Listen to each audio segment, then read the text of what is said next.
विवाह के पश्चात की यात्रा यानी शादी विवाह के बाद की यात्रा, शादी विवाह के बाद की बातें क्या है, कैसी होनी चाहिए, क्या करना चाहिए हमने शादी विवाह के बाद भी, किस प्रकार से अपने बच्चों का संस्कार हमने पूरा करना चाहिए, कैसे हमने जिम्मेदारियां निभानी चाहिए, ये बातें गुरुदेव लिख रहे हैं। विवाह के पश्चात की यात्रा। विवाह के पश्चात पति पत्नी का कर्तव्य बन जाता है कि एक दूसरे पर अपना विश्वास कायम रखें। शादी के बाद पति और पत्नी का यह कर्तव्य बन जाता है कि शादी से पहले नादानी में या अज्ञानतावश या कुसंगति में पड़कर आप लोगों ने जो भी कुकर्म कर लिए, लेकिन शादी के बाद आपने एक दूसरे के साथ विश्वास में रहना पड़ेगा, अन्यथा आपका वो वैवाहिक जीवन, वो परिवार नरक बन जाएगा। नरक। आपने पहले जाने अनजाने में जो कुछ किया सो किया, लेकिन शादी होने के बाद आपने एक दूसरे के साथ में विश्वासघात नहीं करना है। स्त्री ने किसी भी गैर पुरुष के साथ में शारीरिक संबंध नहीं बनाने हैं, गैर पुरुष के साथ में हंसी मजाक नहीं करनी है, और इसी प्रकार पुरुष ने अपनी पत्नी के अतिरिक्त किसी अन्य में पत्नी वाले भाव से अपनी नजर नहीं दौड़ानी है। विवाह के पश्चात पति पत्नी का कर्तव्य बन जाता है कि एक दूसरे पर अपना विश्वास कायम रखें। भावार्थ है कि दोनों जति सती की मर्यादा का निर्वाह करें। जति पुरुष वो होता है जो अपनी पत्नी के अलावा किसी और में पत्नी वाले भाव से ना देखे, और सती वो स्त्री होती है जो शादी के बाद अपने पति के अलावा पति वाला भाव किसी भी गैर पुरुष में ना रखे, उसको कहते हैं जति और सती। भावार्थ है कि दोनों जति सती की मर्यादा का निर्वाह करें। पति को अटल विश्वास हो कि मेरी पत्नी अन्य पुरुष को कभी समर्पित नहीं हो सकती, यानी वो बहन, वो बेटी जिसकी शादी हो चुकी है, वो चाहे पीहर में रहे चाहे ससुराल में रहे, उसके आचार विचार और व्यवहार से उसके पति को इतना विश्वास हो जाना चाहिए कि मेरी पत्नी पतिव्रता है, और ये चाहे जहां रहे ये कभी भी अपने धर्म कर्म से नीचे नहीं गिरेगी। तो वो पति यदि धन कमाने के लिए विदेश जा रहा है या दूर कहीं कोई नौकरी कर रहा है तो उसको चिंता नहीं रहेगी, और वो अपना काम धंधा भी आसानी से करेगा और परिवार की तरफ से भी चिंता मुक्त रहेगा। पति को अटल विश्वास हो कि मेरी पत्नी अन्य पुरुष को कभी समर्पित नहीं हो सकती, चाहे वह कितना ही सुंदर तथा धनी हो। इसी प्रकार पत्नी को अटल विश्वास हो कि मेरा पति अन्य औरत से प्रभावित होकर मिलन नहीं कर सकता, चाहे स्वर्ग से कोई अप्सरा भी आ जाए। इसी प्रकार जो भाई हैं उन्होंने भी अपने आचरण से अपनी पत्नी का विश्वास जीतना है कि मैं कभी भी आपके अतिरिक्त शौपन में भी गैर स्त्री की तरफ समर्पित नहीं हो सकता। तब वो परिवार स्वर्ग समान होता है। कथा, अब गुरुदेव एक कथा के माध्यम से समझा रहे हैं कि पतिव्रता स्त्री क्या होती है और जति पुरुष क्या होता है। एक फौजी जवान था, उसकी पत्नी सती यानी पतिव्रता थी। ये बात उसने अपने साथियों को फौज में बता दी। ये बात राजा के मंत्री शेर खान जो कि मुसलमान था उसके पास पहुंची, तो उसने राजा को बताई और इस झूठ सच की जांच करने की प्रार्थना की। राजा ने सभा लगाई तथा उस फौजी चाप सिंह चौहान को बुलाया। सभा में राजा ने पूछा कि आप कह रहे हो कि आपकी पत्नी पतिव्रता है, वह अन्य पुरुष से किसी लालच में मिलन नहीं कर सकती। फौजी चाप सिंह ने कहा कि यह 100% सत्य है, यानी फौजी चाप सिंह चौहान को अपनी पत्नी पर फुल टू फुल विश्वास था कि अगर ऊपर के लोगों से कोई देवता भी आ जाए, चाहे कोई सोने का बन के भी क्यों ना आ जाए, चाहे हमारे घर को हीरे मोती लाल से क्यों ना भर दे, लेकिन मेरी पत्नी मेरे अलावा पति वाला कर्म किसी से नहीं कर सकती, वो किसी से भी प्रभावित नहीं हो सकती। उसको इतना विश्वास था अपनी स्त्री पर। राजा ने कहा कि यदि झूठ पाई तो? फौजी ने कहा कि जो सजा आप दे मंजूर होगी। राजा ने कहा अगर तेरी पत्नी जैसा तू कह रहा है यदि वैसी नहीं मिली, यदि उसके पतिव्रता धर्म को खंड कर दिया गया तो तो चाप सिंह ने कहा कि जो आप सजा दोगे मुझे मंजूर होगी। यानी उसने अपनी पत्नी के ऊपर 100% विश्वास करके चैलेंज को स्वीकार कर लिया। शेर खान मंत्री ने कहा कि राजा जी ये परीक्षा मैं स्वयं करूंगा। राजा ने कहा कि ठीक है। चाप सिंह ने कहा कि मेरे विवाह के समय मिली सुहाग की निशानी, एक पटका यानी कपड़े का परना तथा कटारी यानी बड़ा चाकू मेरी पत्नी नहीं दे सकती, क्योंकि पहले के समय में ये सुहाग की निशानी होती थी जो कि उस पत्नी के पास में रखी जाती थी, और वो पत्नी ये दोनों वस्तु अपने पति के अलावा चाहे उसकी गर्दन उतर जाए किसी अन्य को नहीं देती थी। ये उसके सुहाग की निशानी होती थी। यदि शेर खान यह ले आया तो मैं हार मान लूंगा तथा मेरी पत्नी के शरीर का कोई चिन्ह बता देना, मैं मान लूंगा कि मेरी पत्नी धर्म से गिर गई है। देखो भाई और बहनों, ये तो कथाएं हैं और ये सत्य हैं, ये घटना घटित हो चुकी है। लेकिन वर्तमान में हमने इस प्रकार की शर्त अपनी पत्नी को या अपने पति को लेकर नहीं लगानी है, क्योंकि देखो वर्तमान में धरती पर इतना ये सतीत्व नहीं बचा है। वर्तमान के पति पत्नी इस कदर विश्वास के योग्य नहीं बचे हैं। जरा से लोभ लालच में लोग अपने पतिव्रता धर्म को नष्ट कर देते हैं। तो वर्तमान में कोई भी भाई बहन इस प्रकार की शर्त भूलकर भी ना लगाए, अन्यथा आपका परिवार नरक बन सकता है, नरक।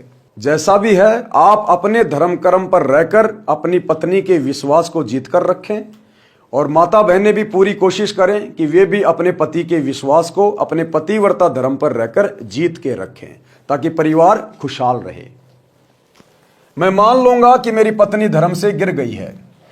शेर खान ने चाप सिंह के नगर में जाकर एक मुखबिर स्त्री से कहा कि एक चाप सिंह फौजी की पत्नी रहती है, उसके साथ मेरा मिलन करा दे, यानी उसके साथ मेरे शारीरिक संबंध बनवा दे, जैसे तैसे उसको बहला फुसला के उसको तू खुश करके, चाहे वो कितना धन ले ले, कुछ भी वो शर्त रखे, तेरे को बहुत धन दूंगा।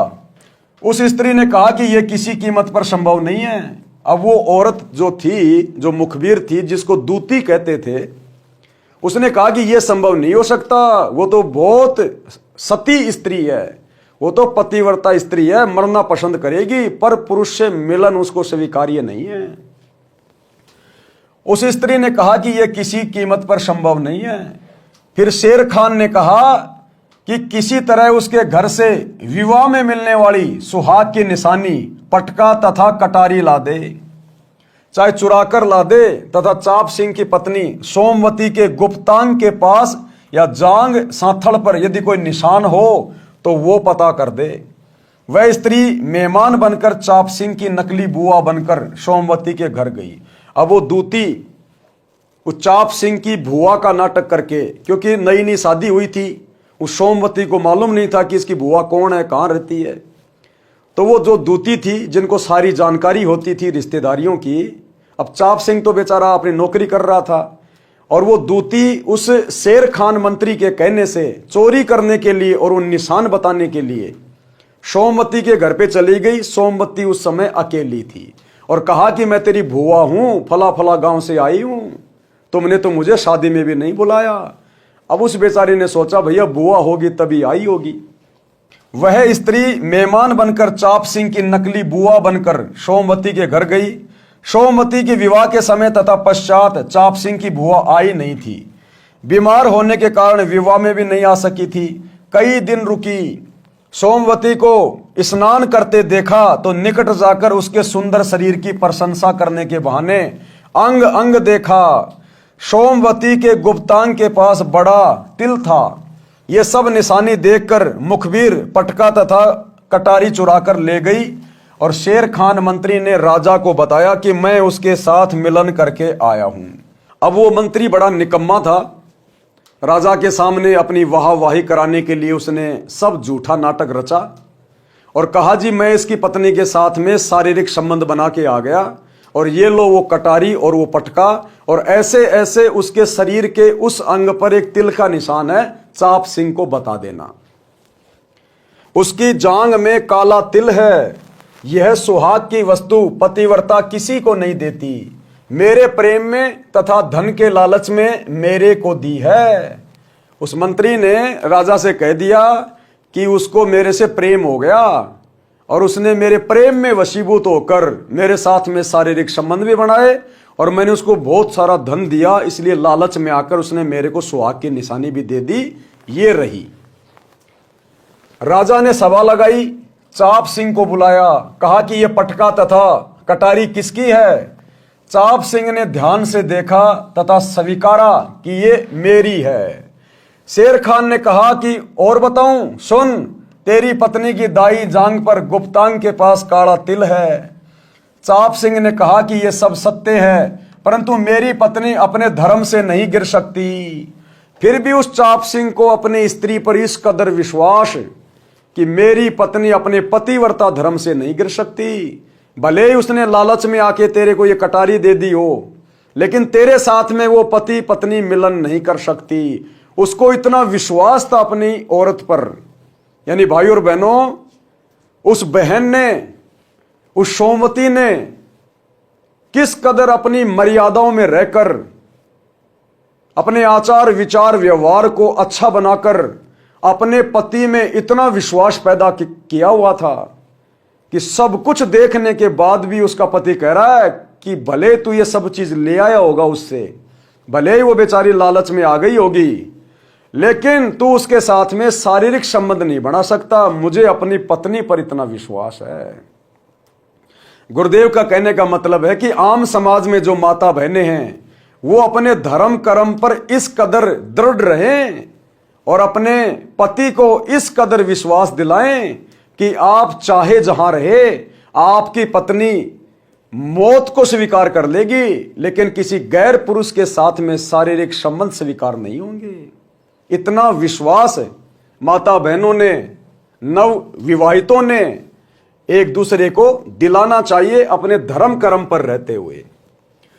चाप सिंह ने कहा कि यह सब सत्य है, परंतु मेरी पत्नी अपने धर्म से नहीं गिर सकती।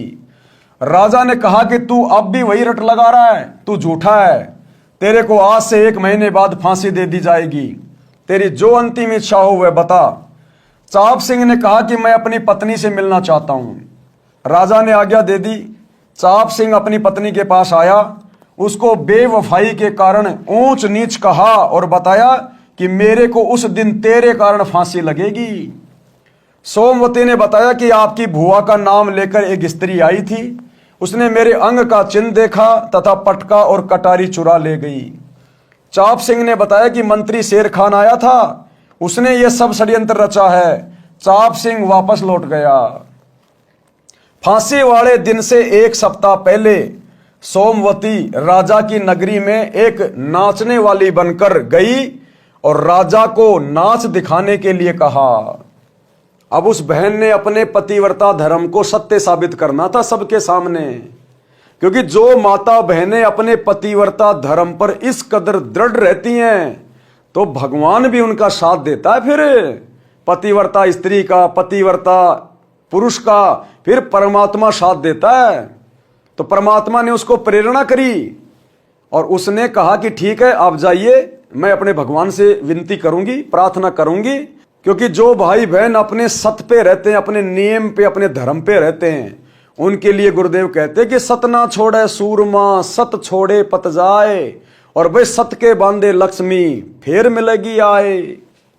तो उसने कहा कि आप जाइए, आप अपनी नौकरी पे जाइए। और सोमवती ने क्या किया?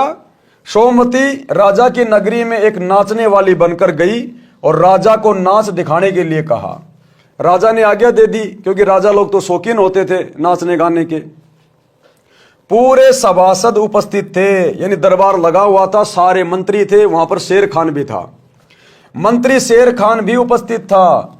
नर्तकी के नृत्य से, यानी उस सोमवती के नाचने से राजा अति प्रसन्न हुआ तथा नर्तकी से कहा कि मांगो, क्या मांगती हो, मैं अति प्रसन्न हूं। नर्तकी ने कहा कि वचनबद्ध हो जाओ। अब सोमवती ने कहा कि राजा जी वचनबद्ध हो जाओ, तब मांगूंगी। राजा ने कहा कि राज्य के अलावा कुछ भी मांग, मैं वचनबद्ध हूं।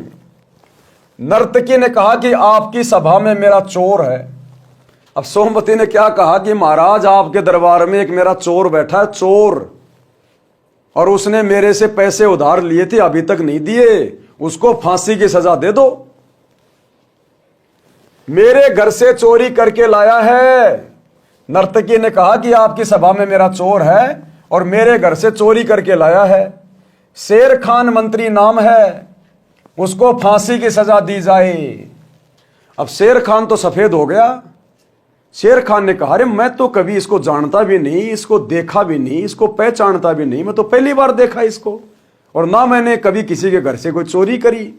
देखो परमात्मा किस कदर फिर अपने सत पे, अपने धर्म पे, अपने पतिव्रता धर्म पे रहने वाली बहन बेटियों की किस प्रकार से फिर मदद करता है, वापस कैसे समाज में उनको इज्जत दिलाता है। तो सोमवती ने क्या कहा, नर्तकी ने कहा कि आपकी सभा में मेरा चोर है, मेरे घर से चोरी करके लाया है, शेर खान मंत्री नाम है, उसको फांसी की सजा दी जाए। शेर खान ने राजा से पूछा कि बता शेर खान, कितनी सच्चाई है। शेर खान बोला कि हे परवरदिगार, मैंने तो इस औरत की आज से पहले कभी शकल भी नहीं देखी। फंस गया शेर खान कि मैंने तो महाराज आज से पहले इसकी शकल ही नहीं देखी। अरे शकल ही नहीं देखी तो बेटा उसके साथ में शारीरिक मिलन कैसे किया फिर तूने। फंस गया शेर खान। अब तो शेर खान ने कहा कि हे परवरदिगार राजा जी, मैंने तो इस औरत की आज से पहले कभी शकल भी नहीं देखी। तब सोमवती ने कहा कि यदि आपने मेरी शकल भी नहीं देखी थी तो ये पटका और ये कटारी ये किसके घर से लाया।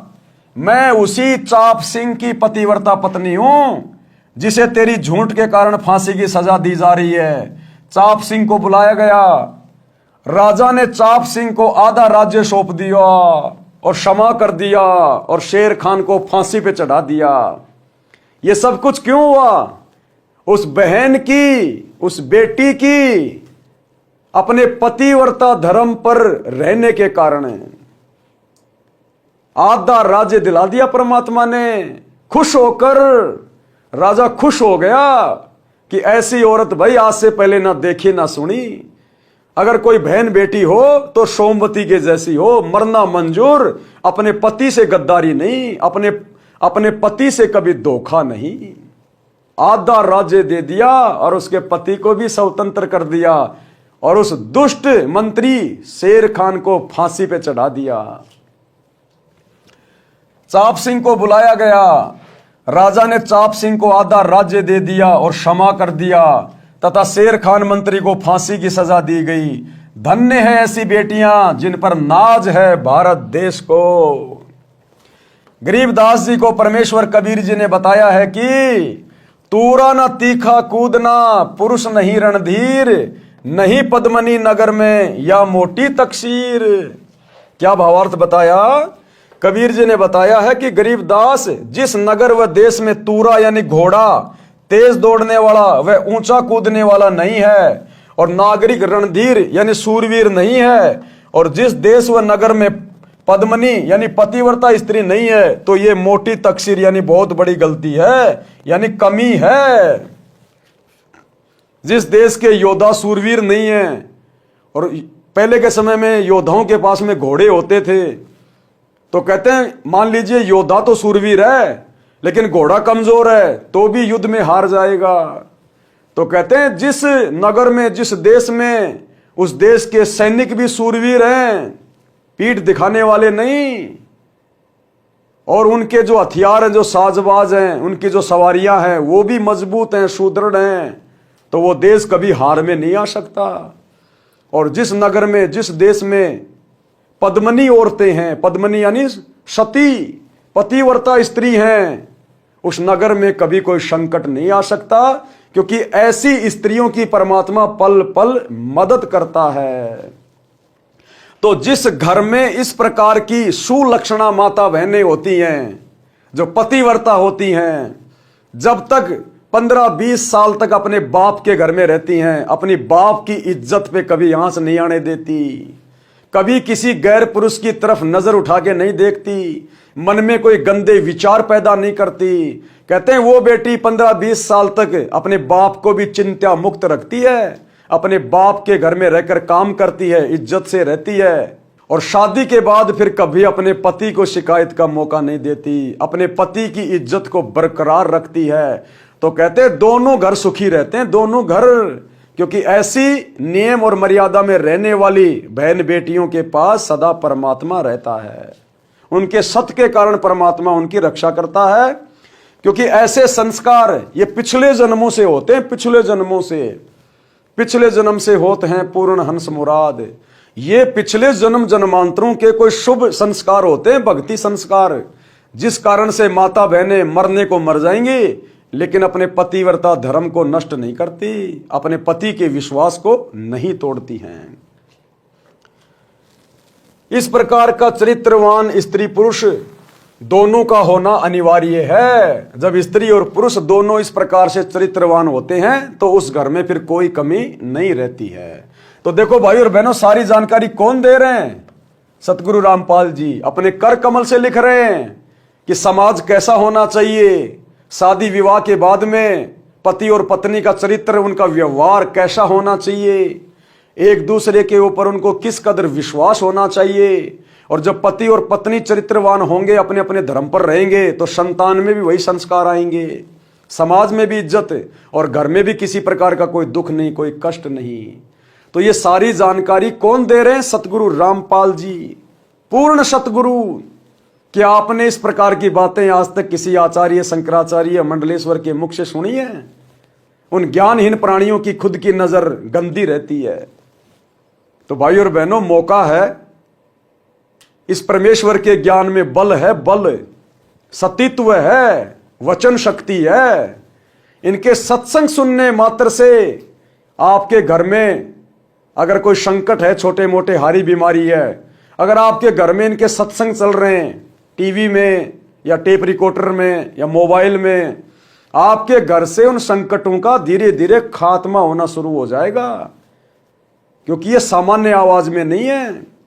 जब आप सतगुरु के मुख कमल से सत्संग सुनेंगे यूट्यूब पे जाके अपने मोबाइल में, ये पूर्ण संत है, इनके वचन में शक्ति है, आपके संकटों का मर्दन यानी विनाश होना शुरू हो जाएगा। और जिस दिन आप इनसे नाम उपदेश ले लोगे, उस दिन तो संकटों का नामो निशान खत्म कर देगा ये परमात्मा। तो सतगुरु के जितना जल्दी हो सके सत्संग सुनकर जुड़ने का प्रयास करें।